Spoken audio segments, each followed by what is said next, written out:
ticket dilemma. So Sam has a topic for us to talk about, and he wants to share with all of you. Yeah. So, a lot of sporting events, especially championship events, are turning into a rich man's folly in the sense that when you go to a Packers game, the minimum ticket price you're looking at for, let's just say, when they play the Commanders later this year is almost $300 after fees. Minimum ticket price for one ticket is $300 after fees. And then you're going to go spend a fortune at Lambeau Field because obviously, the mecca of professional football. But even like baseball games, tonight's Brewers-Dodgers is getting really expensive because it's Jacob Mizorowski versus Clayton Kershaw. And then you get into playoff games and championship games, especially the NFL Super Bowl. The Super Bowl is a minimum of 4 figures plus. For a ticket, for one ticket, you're spending almost $4,000 and more for one ticket. So, if the NFL introduced a lottery system, which I think would be great, anyone who wants to go to the Super Bowl, $100. You enter to win 2 tickets to the Super Bowl, you and someone else. And the seats are randomly chosen for you. Like, it's not like you can pick where you sit, but it's a lottery system. Every seat in the stadium, look at like Jerry World, 80,000 seats. Lottery, raffled off for $100. Think about how much money the NFL would make, right? Not only is that a good idea for the NFL, but let's say I won that lottery and my Packers made the Super Bowl. But I know that I can flip those 2 tickets and make $20,000. And not only will I still be able to, not only will I have $20,000 in my pocket now for those 2 Super Bowl tickets, but I can also still watch the Super Bowl in the comfort of my own home with no interruptions, climate control, no bathroom lines, no food lines. I can Uber Eats all my boneless Family wings to my friends heart's around, desire. Super Bowl But parties. but Jalen, does that make me a fake fan or a sellout? I don't think so. I mean, it's a good investment to make when you think about money wise, especially coming from where we come from, or not where we come from, but where we are at in life, rather, because 20 grand is a lot to us, especially all in one setting. Um, that's a lot for us. I mean, you got a point. I mean, it'd be something to see for sure, especially for hey, if a high school, college kid gets it. But if Mm. you get it and you have a full time job and your team ain't been there in like 40, 50 years, you probably might end up going, Mm. depending on um, circumstances. But if it's like you're a Chiefs fan, no, you probably sell them that easy. Oh, of course, yeah. So, and that's the thing, is that a lot of people would still resell those tickets, and the Hmm. games would still like tickets would still go for 5 figures plus. I mean, that's it's a problem you still run into. But I think that right now in today's era, sports are turning into just a rich man's folly in Yep. general, right? That's what it's become. Gambling has become. I'm The going to call it a mecca of problem. sports now. It is, and I'm going to call it a problem that we've gotten casinos involved because people have complained for years about how sports are fixed and how games and outcomes are fixed. Look at what Malik Beasley was doing. Look at what Luis Ortiz was doing in baseball. Luis Ortiz struck out Anthony Volpe on a good pitch, too. Struck out Anthony Volpe and was upset about it. Was upset that he struck the guy. I mean, look at what sports gambling is doing to our games that we love, right? It's becoming a problem.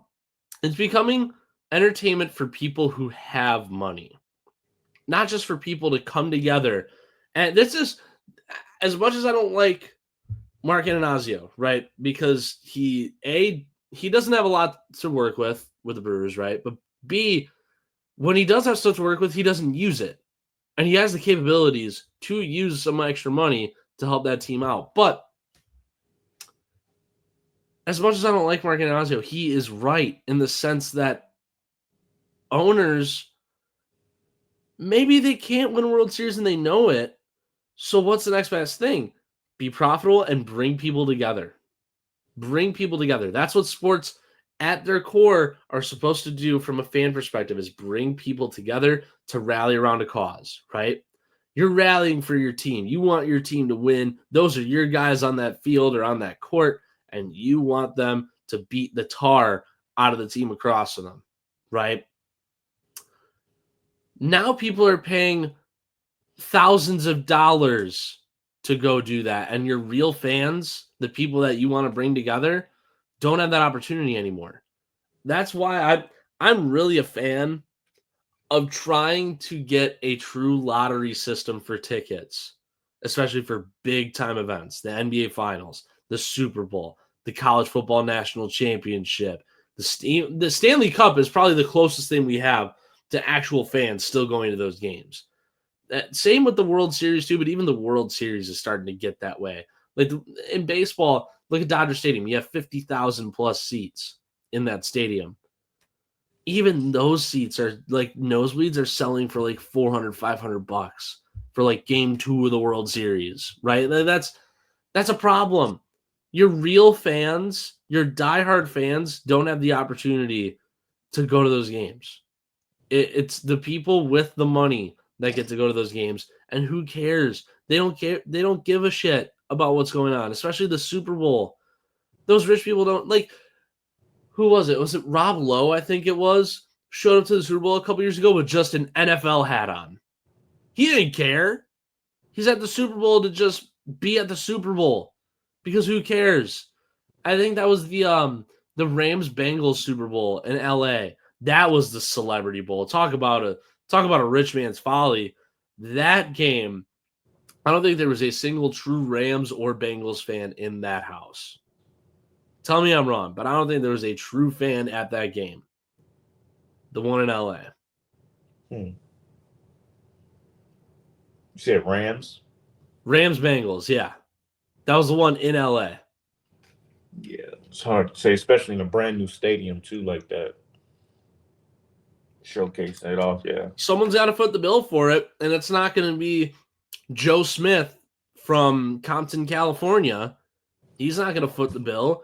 It's Oh going to no. be John Legend and Chrissy Teigen. It's going to be the Los Angeles Dodgers.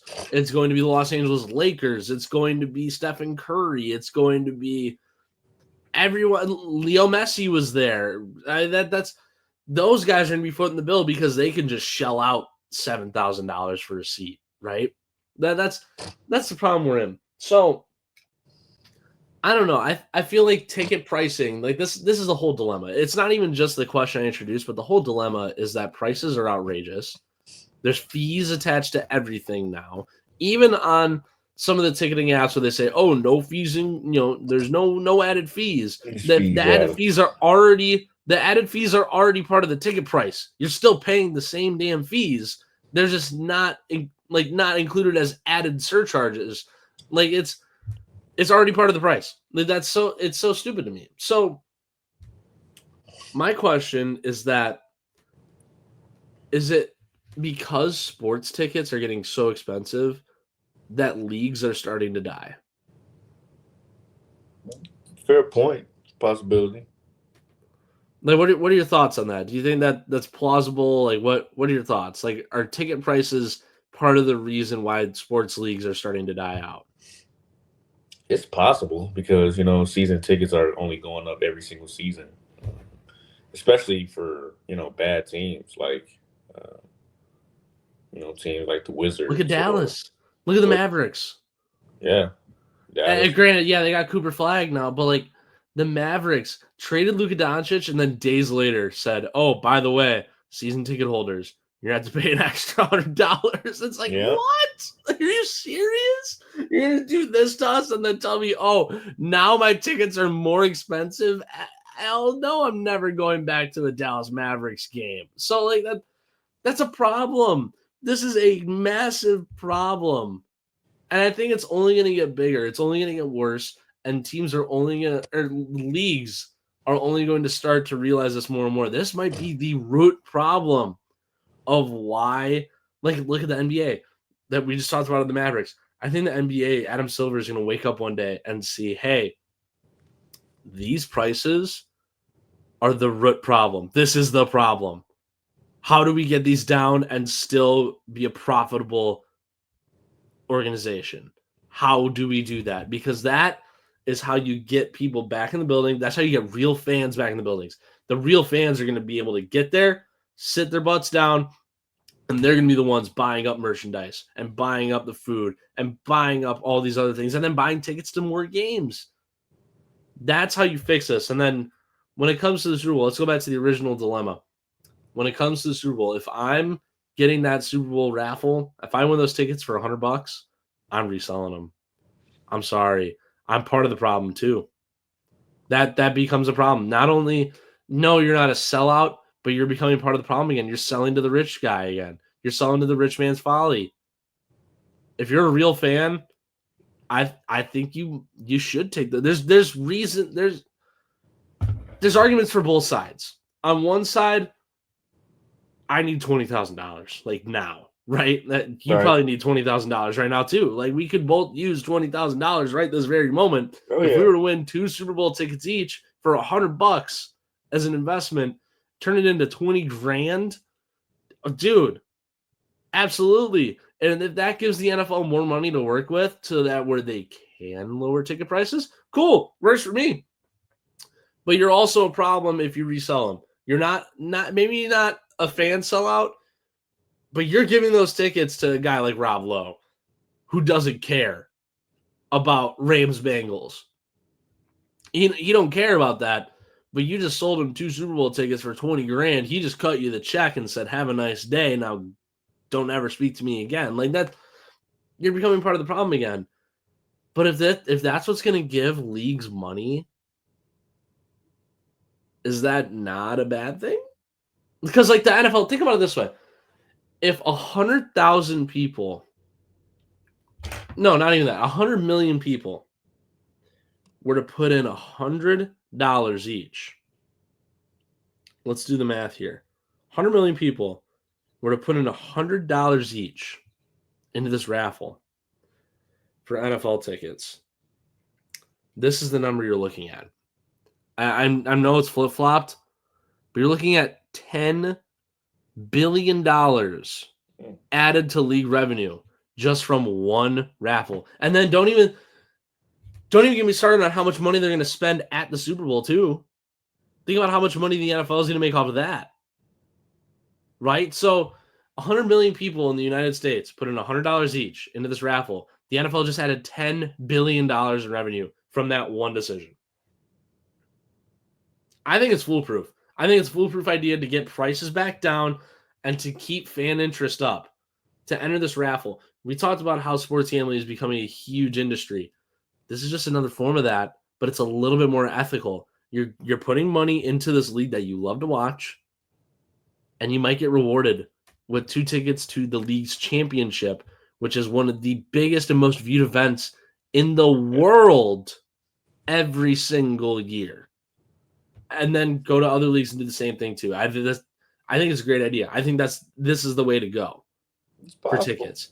To solve the ticket dilemma, this is the way to go. To solve the fan dilemma, this is the way to go. To solve the reason why the NBA is a dying product, this is at least a starting point for them. The NBA Finals. Put real fans. Look at OKC. OKC's environment was insane because no celebrity is going to Oklahoma to watch an NBA Finals game. Right. Same with Indiana. Indiana, no celebrities going to go. Maybe Pat McAfee, but that's it. And Pat McAfee's a fan too. Like don't get me twisted here on Pat McAfee. He is still a fan, right? Like at his heart, he's a fan of the sport. So he's not like just a random Joe Schmo celebrity who doesn't care about the sport. He's just going because someone told him to go.